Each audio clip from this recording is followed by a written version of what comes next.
Hi friends. ఈరోజు మనము new సిలబస్ని బట్టి 10th క్లాస్ ఎకనామిక్స్లో ఫస్ట్ లెసన్ అయిన డెవలప్మెంట్ అనే లెసన్ దాంట్లో ఉన్న ఇంపార్టెంట్ క్వశ్చన్స్ వాటి యొక్క ఎక్స్ప్లెనేషన్స్ తెలుసుకుందాము. So first one, which organisation publishes the human development report? Human development report మానవ అభివృద్ధి నివేదికను ఏ ఆర్గనైజేషన్ పబ్లిష్ చేస్తుంది అని. So the organization, namely UNDP, publishes the Human Development Report.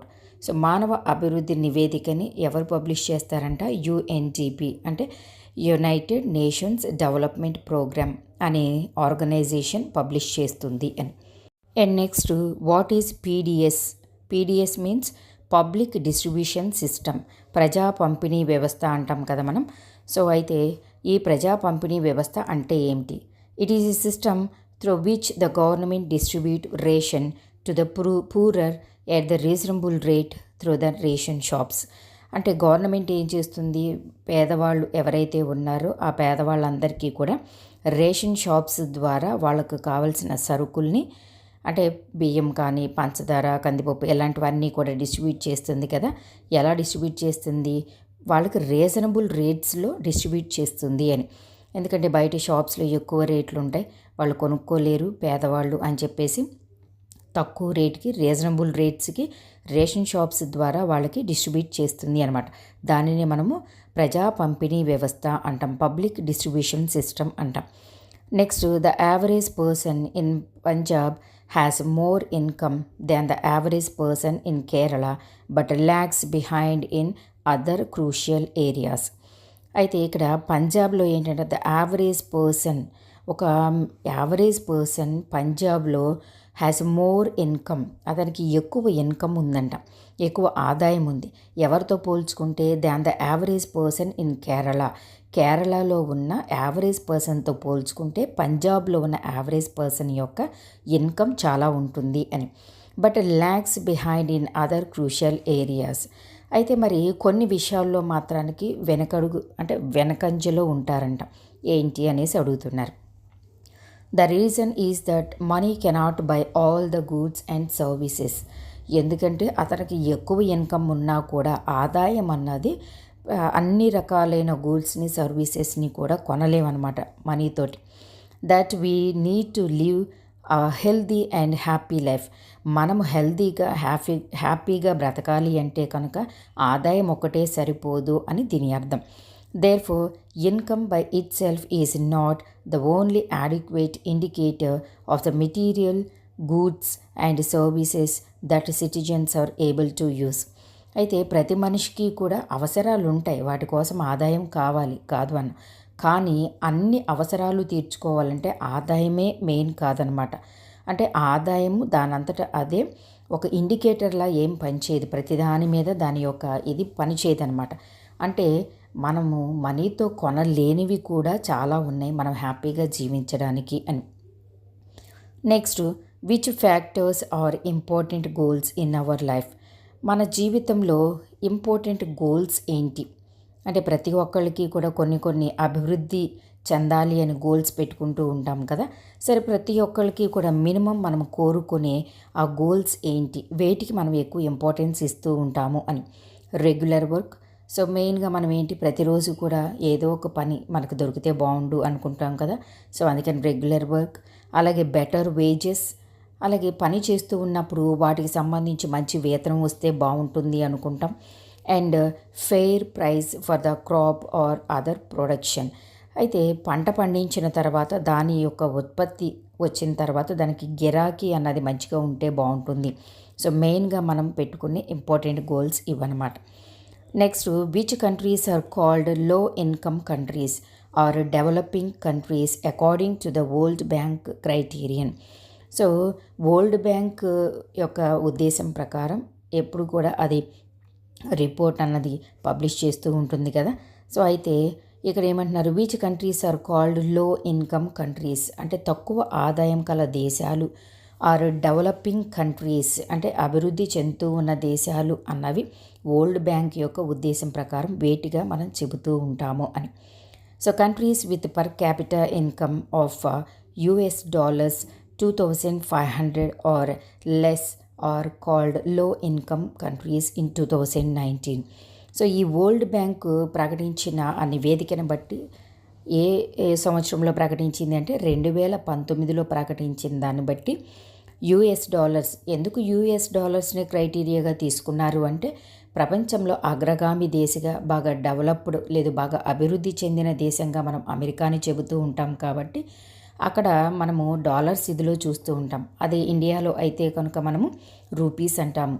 So అందుకని అమెరికన్ డాలర్స్ 2500 లేదు అంటే కనుక అంతకన్నా తక్కువగా ఏ దేశాల యొక్క తలసరి ఆదాయం అయితే ఉంటుందో వాటిని మనము లో ఇన్కమ్ కంట్రీస్గా మనం చెబుతూ ఉంటాము అని, అంటే తక్కువ ఆదాయం కల దేశాలుగా చెబుతూ ఉంటాము అని.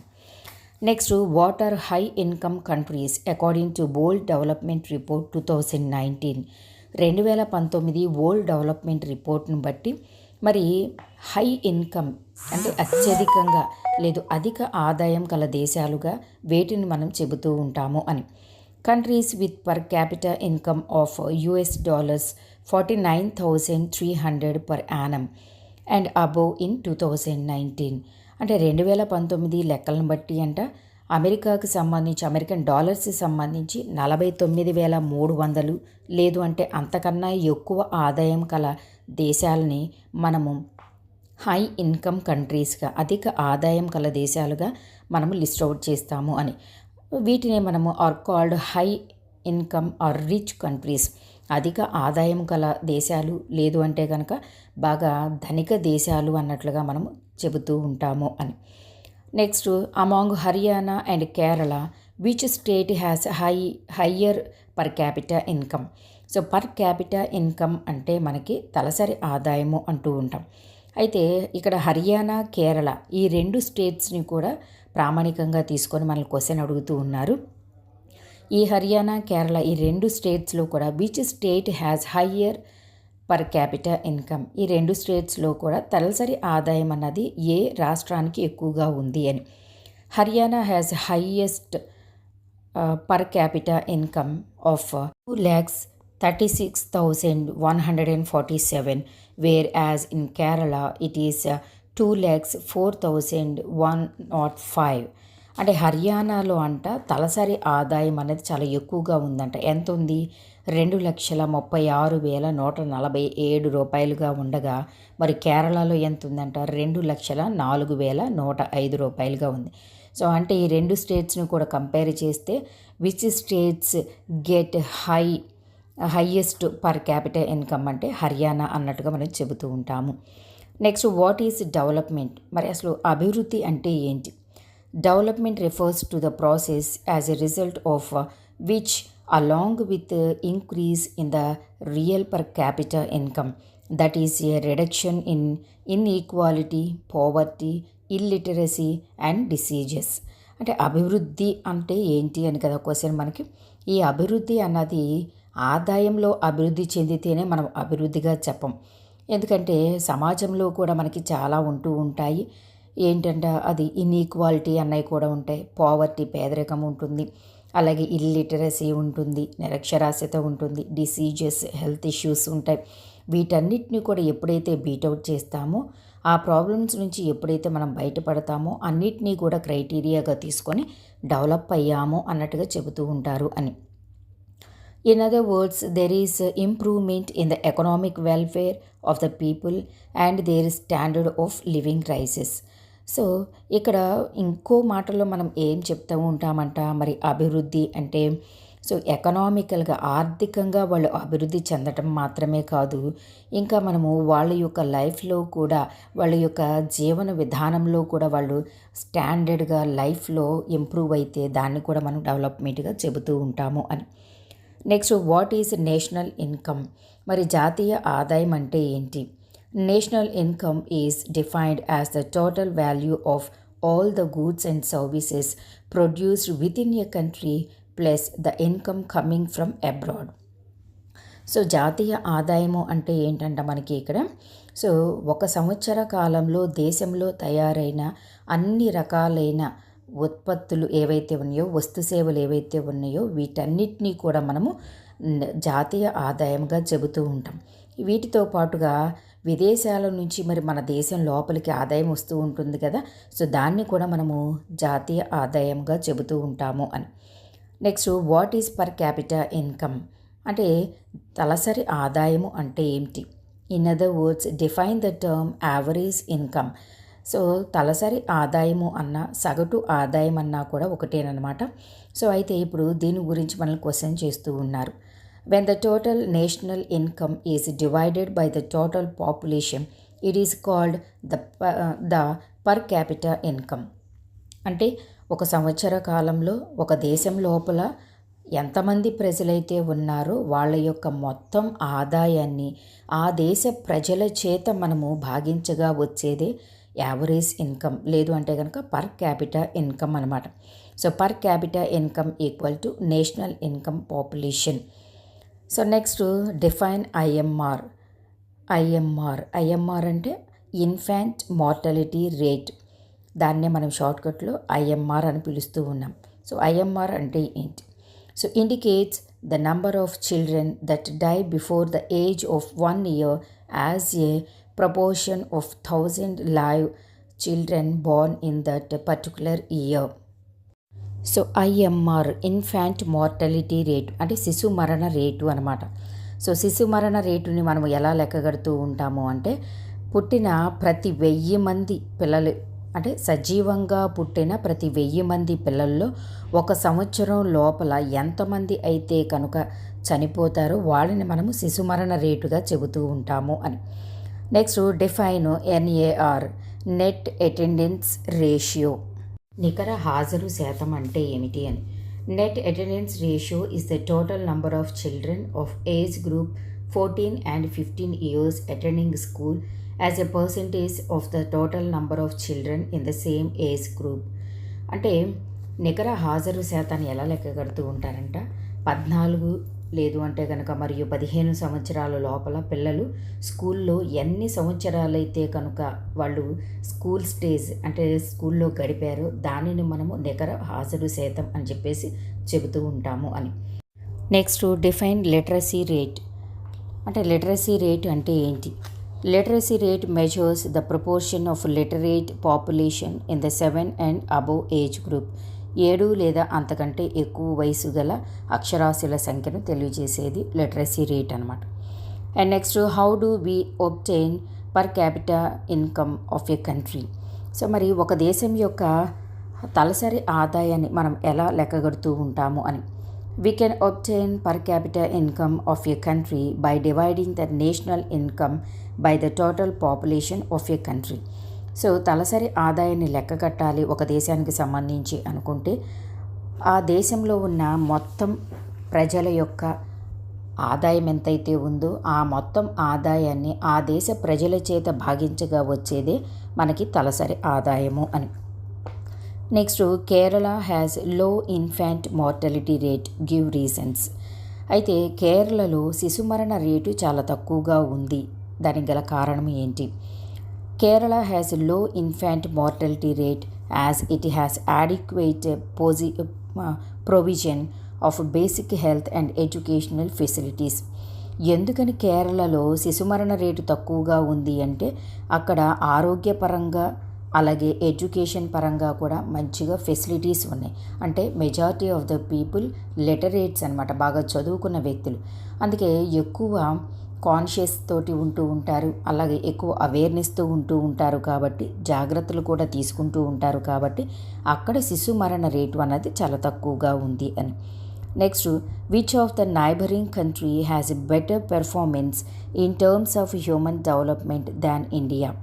సో భారతదేశంతో పోల్చుకుంటే మన చుట్టుపక్కల మన సరిహద్దు పంచుకుంటున్న ఒక దేశం అన్నది హ్యూమన్ డెవలప్మెంట్ అంటే మానవ అభివృద్ధిలో మనకన్నా కూడా బెటర్ పొజిషన్లో ఉందంట. ఏ కంట్రీ అనేసి అడుగుతూ ఉన్నారు. Sri Lanka has better performance in terms of human development than India. So భారతదేశంతో పోల్చుకుంటే మానవ అభివృద్ధికి సంబంధించి శ్రీలంక అన్నది బెటర్ పొజిషన్లో ఉంది అని. Next, what is the importance of human development index. Human development index అంటే మానవ అభివృద్ధి సూచిక అనమాట. దీన్ని మనకి ఎబ్రివేషన్స్లా కూడా అడుగుతూ ఉంటారు. హెచ్డిఐ స్టాండ్స్ ఫర్ అనేసి అడుగుతూ ఉంటారు. హ్యూమన్ డెవలప్మెంట్ ఇండెక్స్ అంటే మానవ అభివృద్ధి సూచిక అన్నమాట. సో మరి ఇక్కడ మానవ అభివృద్ధి సూచిక ఒక మనిషి అభివృద్ధి చెందాడు అని చెప్పడానికి ఏమేమి మనం లిస్ట్ అవుట్ చేస్తూ ఉంటాము అంటే వాటిల్లో కనుక అభివృద్ధి చెందితేనే పలానా మనిషి కానీ లేదు అంటే కనుక ఒక దేశం కానీ అభివృద్ధి చెందింది అన్నట్టుగా మనం చెబుతూ ఉంటాం. So it indicates the level of development of a country. So human development index అన్నది మనకి ఏం తెలియజేస్తుందంట, ఒక దేశం అన్నది ఏ స్థాయిలో అభివృద్ధి చెందింది అన్నది. అలాగే it indicates a country how far it has travelled and how far it has yet to travel to achieve a higher rank. So better position లేదు అంటే కనుక హయ్యర్ ర్యాంక్ చేరుకోవాలి అంటే కనుక ఎప్పటి వరకు ఆ దేశము ఎంత ఆదాయం కలిగి ఉంది, లేదు అంటే అభివృద్ధి చెందుతూ ఉందా, అభివృద్ధి చెందిందా, అభివృద్ధి చెందలేదా, ఇవన్నీ చెబుతుంది. ఇంకా మరి మంచి పొజిషన్కి వెళ్ళాలి అంటే కనుక ఇంకా ఎంత అభివృద్ధి చెందాలి అన్నది కూడా మనకు తెలియజేస్తుంది అని. And next through it one comes to know the important elements of economic welfare like life expectancy, level of education, health and the real per capital income. అంటే ఒక దేశం అభివృద్ధి చెందింది అని మనం చెప్పాలి అంటే కనుక మనము ఒక ఆదాయాన్ని మాత్రానికే క్రైటీరియాగా తీసుకోకూడదు అని. మరి వేటిని మనం క్రైటీరియాగా తీసుకోవాలి అంటే లైఫ్ ఎక్స్పెక్టెన్సీ అంటే ఒక మనిషి యొక్క ఆయుర్దాయము, అలాగే లెవెల్ ఆఫ్ ఎడ్యుకేషన్ అక్షరాస్యతకి సంబంధించి లేదు చదువుకు సంబంధించి, అలాగే హెల్త్ను కూడా మనము క్రైటీరియాగా తీసుకోవాలి. అంటే ఒక దేశం కానీ ఒక మనిషి కానీ అభివృద్ధి చెందాడు అని మనం చెప్పాలి అంటే కనుక అతని యొక్క లేదు ఆ దేశం యొక్క ఆయుర్దాయం అంటే ఆ దేశంలో ఉన్న ప్రజల యొక్క ఆయుర్దాయం ఎంత తీసుకోవాలి, చదువుకు సంబంధించి తీసుకోవాలి, హెల్త్కి సంబంధించి కూడా తీసుకోవాలి అన్నమాట. సో ఈ విషయాలన్నీ వీటితో పాటుగా మరి ఆ దేశం యొక్క తలసరి ఆదాయాన్ని కూడా మనం లిస్ట్ అవుట్ చేసుకోవాలి. సో ఇన్ని విషయాలని వాళ్ళు క్రైటీరియాగా తీసుకొని పలానా దేశం అన్నది అభివృద్ధి చెందింది, అభివృద్ధి చెందలేదు, లేదు అభివృద్ధి చెందుతూ ఉంది అని చెప్పేసి ఒక లిస్ట్కి రావటం జరుగుతుంది అన్నమాట. And next mention any 4 characteristics of development. అభివృద్ధికి సంబంధించి 4 క్యారెక్టరిస్టిక్స్ లక్షణాలు చెప్పమంటున్నారు. So first different people have different development goals. అంటే ప్రతి మనిషికి కూడా వాళ్ళకి సంబంధించి వాళ్ళ యొక్క అభివృద్ధి గోల్స్ అన్నవి డిఫరెంట్గా ఉంటూ ఉంటాయి అని.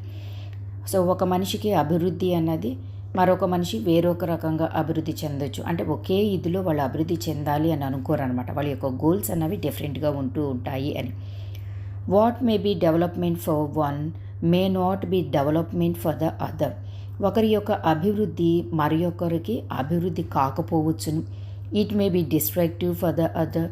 అంటే ఒకరి యొక్క అభివృద్ధి మరి ఒకరికి అది ఆటంకం కలిగించవచ్చును, వినాశనం కావచ్చును. Income is the most important component of development. అభివృద్ధికి ఇన్కమ్ అన్నది అంటే ఆదాయం అన్నది మెయిన్ కావచ్చును. But along with income people also seek equal treatment, good health, peace, literacy etcetera. అంటే ఒక ఆదాయం ఉంటే సరిపోదన్నమాట. ఆదాయంతో పాటుగా మరి ప్రజలు ఇంకేమి కోరుకుంటారు అంట, ఈక్వల్ ట్రీట్మెంట్ అంటే సమాజంలో అందరితోటి కూడా వాళ్ళు సమానంగా ట్రీట్ చేయబడాలి అనుకుంటారు. అలాగే సమానత్వాన్ని కోరుకుంటారనమాట. అలాగే గుడ్ హెల్త్ మంచి ఆరోగ్యాన్ని, అలాగే పీస్ శాంతిని, లిటరసీ అక్షరాస్యతను కూడా కోరుకుంటూ ఉంటారు అని. For development people look at mixed goals. So అభివృద్ధి కోసం ప్రజలు అన్నవాళ్ళు ఒక ఆదాయమే కాదు వీటన్నిటినీ కూడా కోరుకుంటారు. కాబట్టి they have their own mixed goals. So what contributes to the human development. మానవ అభివృద్ధికి ఏవేవి కారణాలు అవుతాయి అని. There are many economic as well as non economic factors which contribute for the human development. ఒక మనిషి అభివృద్ధి చెందాలి అంటే లేదు అంటే మానవ అభివృద్ధి కోసం ఆర్థికేతర కారణాలు కూడా ఉన్నాయి. సో అవేంటో మనం చూద్దాము. Number 1 living a long healthy life. అంటే ఎక్కువ కాలము ఆరోగ్యంగా జీవించడం. టు హ్యావ్ ఎడ్యుకేషన్ చదువు కలిగి ఉండాలి. ఇన్ఫర్మేషన్ అండ్ నాలెడ్జ్ అంటే వాళ్ళ యొక్క నాలెడ్జ్ కూడా వాళ్ళకి మెయిన్ క్రైటీరియాగా ఉంటుంది. అలాగే enjoying a decent standard of living. Decent life అన్నది కూడా వాళ్ళు జీవించాలని కోరుకుంటారు. Enjoying a basic fundamental rights like freedom, security, education etcetera. So మనకి ప్రాథమిక హక్కులు ఉన్నాయి కదా కొన్ని. ఏంటది? ఫ్రీడమ్, స్వేచ్ఛగా ఉండాలి అని, సెక్యూరిటీ, రక్షణగా ఉండాలని, చదువు ఉండాలని. సో వీటన్నిటితో కూడా వాళ్ళు బేసిక్గా జనరల్గా చక్కగా హ్యాపీగా వాళ్ళు లీడ్ చేస్తూ ఉండాలని కోరుకుంటూ ఉంటారు. To have equality and enjoyment of human rights. ఈ హక్కులు ఏవైతే మానవ హక్కులు ఉన్నాయో వాటితోటి వాళ్ళు సమానత్వంగా మిగతా వాళ్ళతో పోల్చుకుంటే సమానంగా జీవిస్తూ సమానత్వాన్ని కలిగి ఉంటూ హ్యాపీగా జీవించాలని కోరుకుంటారు. సో ఇవన్నీ కూడా ఒక మనిషి అభివృద్ధి చెందడానికి ఎంతగానో దోహదపడతాయి. Next, human development is the essence of social development. Explain. మానవ అభివృద్ధి, సామాజిక అభివృద్ధి వివరించండి అంటున్నారు. Human development focuses on the people. It is concerned with the well-being of the people, their needs, choices and aspirations. All these help in building a right kind of society. అంటే మానవ అభివృద్ధి అన్నది ప్రజల మీద డిపెండ్ అయి ఉంటుంది కదా, ఇది మనందరికీ తెలుసు. So it is concerned with the well being of the people, needs, choices and aspirations. అంటే ప్రజల యొక్క అవసరాలు, వాళ్ళ యొక్క అవకాశాలు, కోరికలు వీటన్నిటినీ కూడా దృష్టిలో పెట్టుకుంటుంది. ఎందుకంటే all these help in building a right kind of society. ఒక మంచి సమాజం అన్నది నిర్మించబడాలి అంటే కనుక వీటన్నిటినీ కూడా మనం దృష్టిలో పెట్టుకోవాల్సిన అవసరం ఉంటుంది. It is all about the enlarging or widening the choices for the people. అంటే ఇవన్నీ కూడా ఎందుకు హెల్ప్ చేస్తూ ఉంటాయి, ఎందుకు తోడ్పడతాయి అంటే ప్రజల యొక్క ఆలోచన జ్ఞానాన్ని, లేదు అంటే కనుక వాళ్ళ యొక్క అవకాశాలని ఎక్కువ చేస్తాయి అన్నమాట. It is the building of a human capabilities such as to lead a long and healthy life, to have education, information and knowledge, to have opportunities of livelihood etcetera. అంటే ప్రజల యొక్క జీవనాధారానికి ఇవన్నీ కూడా ఏవన్నీ అంట, వీళ్ళ యొక్క అవకాశాలు అన్నవి ఎక్కువగా ఉన్నట్లయితే కనుక వాళ్ళ యొక్క సామర్థ్యాన్ని నిరూపించుకోవడానికి, అలాగే సామర్థ్యాన్ని ఇంకా పెంచుకోవడానికి, అలాగే హెల్దీ లైఫ్ లీడ్ చేయాలి ఎక్కువ సంవత్సరాలు అన్న, అలాగే చదువుకి సంబంధించి కానీ నాలెడ్జ్కి సంబంధించి కానీ వీళ్ళు ఎక్కువగా ఆపర్చునిటీస్ అనేవి సంపాదించాలి అంటే కనుక ఖచ్చితంగా రైట్ సొసైటీ అన్నది ఉండాల్సిందే. అలాగే ఈ రైట్ సొసైటీలో జీవిస్తున్న ప్రజల యొక్క అవకాశాలు పెరుగుతాయి. అలాగే వాళ్ళు హెల్దీగా అందరితో చక్కగా ఉంటూ హెల్దీగా జీవించడానికి అవకాశం ఉంటుంది. నాలెడ్జ్ పరంగా, ఎడ్యుకేషన్ పరంగా కూడా వాళ్ళకున్న అవకాశాలు అన్నవి, సామర్థ్యం అనేది ఇంకా ఎక్కువగా పెంచుకోవడానికి అవకాశం ఉంటుంది అని. Human development focuses on the expansion of basic choices. అసలు ప్రజలు ఏమనుకుంటున్నారు, వాళ్ళ యొక్క అసలు బేసిక్ చాయిస్ ఏంటి, ఇవి కూడా అది దృష్టిలో పెట్టుకుంటుంది అనమాట. సో ఏది ఏమైనా కూడా ఫ్రమ్ ద గ్రౌండ్ లెవెల్ వాళ్ళు కనుక ఖచ్చితంగా ఇవన్నీ కూడా సాధించగలిగితే, ఇవన్నీ కూడా పొందగలిగితే కనుక సొసైటీ అనేది డెవలప్ అయినట్టే అనమాట. అంటే మానవ అభివృద్ధి సొసైటీ అభివృద్ధి, సామాజిక అభివృద్ధికి దారితీస్తుంది అని. And next, money cannot buy all the goods and services that a person may need to live well. Explain the statement with a suitable example. Money cannot buy all the goods and services. అన్ని రకాలైన వస్తువులని, సేవల్ని డబ్బు అన్నది, ధనము అన్నది కొనలేదు. ఎందుకని అంటే ఒక మనిషి సరైన జీవితం, మంచి హ్యాపీగా ఉండే జీవితం కనుక లీడ్ చేయాలి అంటే కనుక మనీ ఒక్కటే వాళ్ళకి మెయిన్ కాదనమాట. సో అందుకని ఒక మనిషి సరిగ్గా జీవించాలి అంటే కనుక తనకు అవసరమైన వస్తువుల్ని, సేవల్ని డబ్బు ఒక్కటే కొనలేదు అని చెప్పేసి ఆ సెంటెన్స్ని వీళ్ళు ఇక్కడ ఎక్స్ప్లెయిన్ చేయమంటున్నారు with example. So money cannot by all the goods and services that a person may need to live well. ఒక మనిషి చక్కగా జీవించాలి అంటే కనుక తనకు అవసరమైన వస్తువులు, సేవల్ని మనీ అన్నది కొనలేదు. Income by itself is not a completely adequate indicator of material goods and services that citizens are able to use. మనిషి తనకి ఎంత అవసరం అవుతాయో అంతవరకే తను కొనుక్కుంటూ ఉంటాడు. అంతేకాని సపోజ్ ఇప్పుడు ఒక మనిషి తను చాలా హ్యాపీగా జీవించాలి అంటే కనుక, లేదు అంటే కనుక తనకి ఏదైనా హెల్త్ ప్రాబ్లం ఉంది, లేదు హెల్త్ ఇష్యూ ఉంది, దాన్ని మనీతో తను చక్కబెట్టుకోగలడా అంటే చక్కబెట్టుకోలేడు. తను అప్పుడు హ్యాపీగా జీవించలేడు కదా.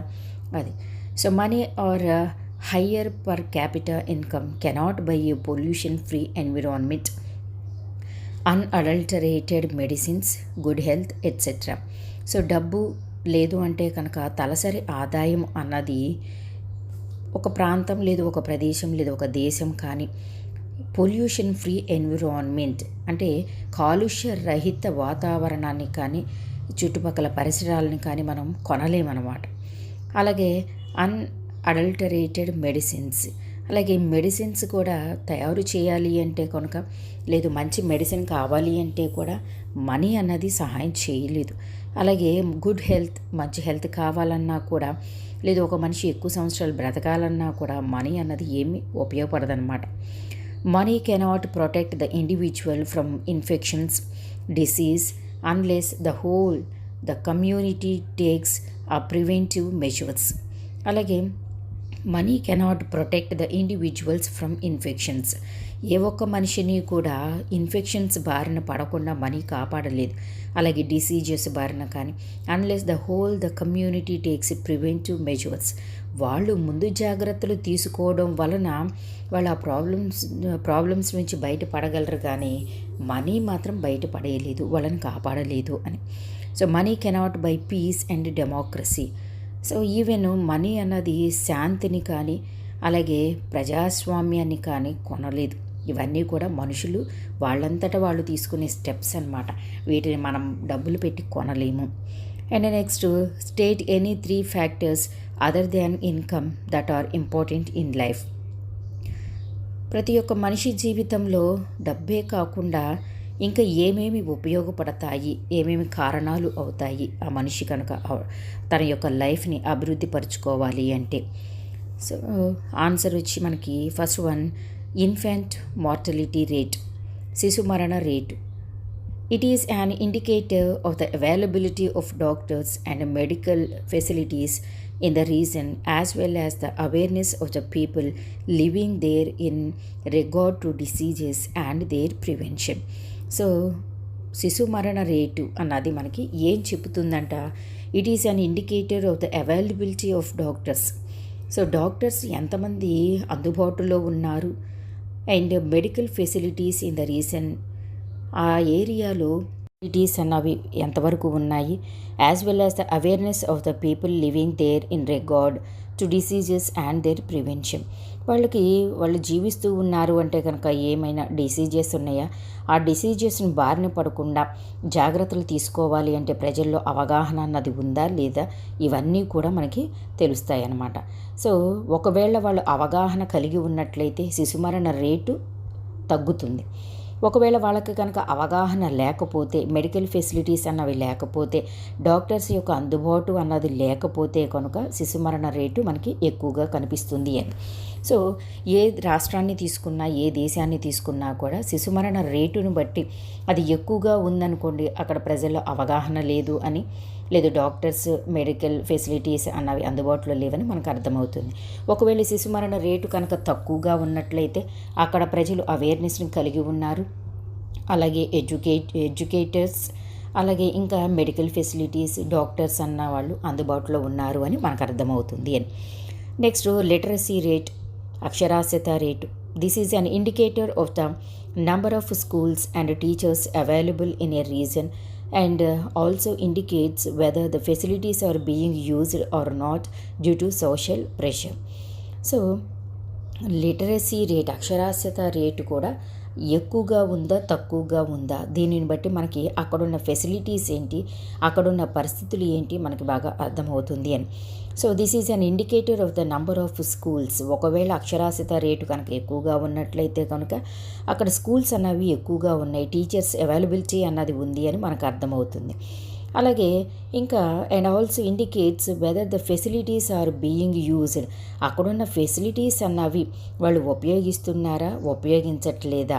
ఎందుకని అంటే మనకి సొసైటీలో కూడా కొంత ప్రెషర్ అన్నది ఉంటూ ఉంటుంది కాబట్టి పై అధికారుల నుంచి. లేదు సొసైటీలో ఉన్న గ్రేటర్ కమ్యూనిటీ ఎవరైతే ఉన్నారో వాళ్ళ నుంచి సమ్టైమ్స్ మనము ఎలాంటి ప్రెషర్ ఫేస్ చేస్తూ ఉంటాం కాబట్టి అక్కడ లిటరసీ రేటు మీద ఆ ప్రభావం అన్నది పడుతుంది. అప్పుడు దాని యొక్క డిఫరెన్స్ని బట్టి లిటరసీ రేటు ఎక్కువగా ఉంటే అక్కడ ప్రజల్లో అవేర్నెస్ అన్నది ఉంది, స్కూల్స్ ఎక్కువగా ఉన్నాయి, టీచర్స్ అవైలబిలిటీ ఉంది అని మనకు అర్థమవుతుంది. ఒకవేళ లిటరసీ రేట్ అన్నది తక్కువగా ఉన్నట్లయితే అక్కడ ఎక్కువగా స్కూల్స్ లేవు, ప్రజల్లో అవగాహన లేదు, టీచర్స్ అవైలబిలిటీ లేదు అని మనకు అర్థమవుతుంది. Next life expectancy. సో ఆయుర్దాయం అంటే ఒక మనిషి ఎంతకాలం జీవించగలడో దానిని మనం లైఫ్ స్పాన్ అంటూ ఉంటాం చూడండి. సో లైఫ్ ఎక్స్పెక్టెన్సీ అనమాట. This is also an indicator of available health facilities. అయితే ఈ ఆయుర్దాయం అన్నది మనకి దేని గురించి చెబుతుంది అంట, అక్కడున్న ప్రజలకి హెల్త్ ఫెసిలిటీస్ అనేవి అందుబాటులో ఉన్నాయా లేవా అన్నది మనకు బాగా తెలుస్తుందంట. లో life expectancy is a hindrance to economic development. ఒకవేళ అక్కడ ప్రజల యొక్క ఆయుర్దాయము లేదు ఆయు ప్రమాణం అన్నది తక్కువగా ఉన్నట్లయితే కనుక ఆర్థిక అభివృద్ధి అన్నది అక్కడ మనకి కనిపించదు. సో ఎందుకంటే ప్రజలు ఎక్కువ కాలం జీవిస్తేనే, వాళ్ళ ఆయు ప్రమాణం అన్నది ఎక్కువగా ఉంటేనే వాళ్ళు ఎకనామికల్గా డెవలప్ అవుతారు అని మనకు అర్థమవుతుంది. And next, why is sustainable development essential for economic growth. So ఆర్థికంగా మనం అభివృద్ధి చెందాలి అంటే కనుక సుస్థిర అభివృద్ధి అన్నది ఒక కారణం. సో అది ఎలా అన్నది 2 ఎగ్జాంపుల్స్ తోటి గివ్ 2 రీజన్స్, 2 కారణాలు చెప్పమంటున్నారు. Sustainable development is important for development because it results in, so first one, protecting the people against pollution, ensuring their quality of life and health. అయితే ప్రజలు ఏమంటున్నారు, ప్రొటెక్టింగ్ ద పీపుల్, ప్రజల్ని కాపాడుతుందంట. దేనికి ఎగెనిస్ట్గా? Pollution ensuring there, ఎందుకంటే కాలుష్యం అన్నది ఉంటుంది కాబట్టి. సో వాళ్ళు క్వాలిటీ లైఫ్ని లీడ్ చేయాలన్నా, మంచిగా హెల్దీగా వాళ్ళు బ్రతకాలన్నా కూడా ప్రజల్ని కాపాడుతుంది అన్నమాట. And next, conserving environment which is necessary for sustainable development. So conserving environment, మనము ఈ ఎన్విరాన్మెంట్ని కాపాడగలిగితే కనుక ఇది సుస్థిర అభివృద్ధి అన్నది, సస్టైనబుల్ డెవలప్మెంట్ అన్నది కూడా సాధ్యమవుతుంది. ఎందుకంటే which is necessary for sustainable development, ఎందుకంటే సుస్థిర అభివృద్ధి అన్నది మనం సాధించాలి అంటే కనుక కంపల్సరీ మనం ఎన్విరాన్మెంట్ని పరిరక్షించుకోవాలి అన్నమాట. Raising the standard of living of the existing population. అలాగే మనకి రోజు రోజుకి జనాభా విపరీతంగా పెరిగిపోతూ ఉన్నారు కదా. సో అయితే raising the standard of living of the existing population, ఈ ప్రజల యొక్క ఆ లైఫ్ అన్నది స్టాండర్డ్గా సరైన పద్ధతిలో వెళ్ళాలన్నా కూడా మనకి ఇది తోడ్పడుతుంది అన్నమాట. ఎందుకంటే మనము విపరీతంగా జనాభా అన్నది పెరిగిపోవడానికి కారణమైతే కనుక అక్కడ సస్టైనబుల్ డెవలప్మెంట్ అన్నది సాధ్యమవ్వదు. ఎందుకంటే రిసోర్సెస్ అనేవి మనకి లిమిటెడ్గా ఉన్నాయి. సో మనం ఎన్విరాన్మెంట్ని కూడా కాపాడుకోవాల్సింది కూడా ఉంది కాబట్టి అటు పాపులేషన్ని మనం తగ్గించుకుంటూ గ్రాడ్యువల్గా డిక్రీజ్ చేసుకుంటూ ఈ ఎన్విరాన్మెంట్ని పరిరక్షించుకుంటూ ఉన్నట్లయితే మాత్రమే మనం సస్టైనబుల్ డెవలప్మెంట్, సుస్థిర అభివృద్ధిని సాధించగలము. How is BMI calculated? Explain the 3 steps taken. BMI stands for body mass index, అంటే మానవ శరీర సూచిక అన్నమాట. ఓకే, సో అయితే మరి దీన్ని ఎలా క్యాలిక్యులేట్ చేయాలి అని చెప్పేసి అడుగుతున్నారు. So first step, weight of person in kgs, అంటే మనిషి యొక్క బరువుని కేజెస్లో తీసుకోవాలి. And height in metres is taken, హైట్ని మీటర్స్లో తీసుకోవాలి. అంటే ఒక మనిషి యొక్క వెయిట్ని కేజెస్లోను అలాగే హైట్ని మీటర్స్లోను తీసుకోవాలి. And second step, divide the weight by the square of the height. అయితే ఈ వెయిట్ ఎంతైతే ఉంటారో ఆ వెయిట్ని హైట్ తోటి డివైడ్ చేయమంటున్నారు. And next third step, if body mass index or BMI is less than 18.5 then the person is undernourished. అంటే ఈ బాడీ మాస్ ఇండెక్స్ అన్నది 18.5 కన్నా కూడా తక్కువగా ఉన్నట్లయితే అతను అంటే పోషకాహార లోపం అని. అంటే బిఎంఐ కనుక 18.5 కన్నా కూడా తక్కువగా ఉంటే వాళ్ళు పోషకాహార లోపంతో ఉన్నట్టు లెక్క. If BMI is greater than 25 then the person is overweight. ఒకవేళ బిఎంఐ కనుక 25 కన్నా ఎక్కువగా ఉన్నట్లయితే వాళ్ళు అధిక స్థూలకాయంతో బాధపడుతూ ఉన్నారు అని లెక్క.